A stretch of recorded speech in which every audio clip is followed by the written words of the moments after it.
আমি আল্লাহর কাছে লাখো কোটি শুকরিয়া আদায় করছি যে আমি বিএনপি থেকে বের হওয়ার একটা রাস্তা খুঁজতেছিলাম, কারণ বিএনপি ভুল পথে চলছে। এই বিএনপির নেতাদের কণ্ঠে আজকে যে কথাগুলো শোনা যায়, এগুলো আওয়ামী লীগের নেতাদের মুখে শোনা যেত। আজকে বিএনপির নেতাকর্মীরা যা করছে সারা দেশে বিগত 5ই আগস্টের পরে, এই কাজগুলো আওয়ামী লীগ, যুবলীগ, ছাত্রলীগ, স্বেচ্ছাসেবক লীগের নেতাকর্মীরা করছে।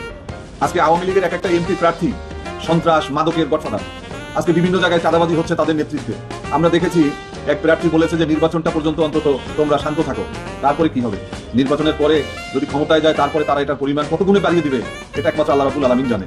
আমরা চাঁদাবাজ মুক্ত, আমরা দখলবাজ, টেন্ডারবাজ, দুর্নীতিবাজ তথা বাজিকরদের হাত থেকে বাংলাদেশকে রক্ষা করার জন্য আমরা আমাদের ক্যাম্পেইন চালিয়ে যাব।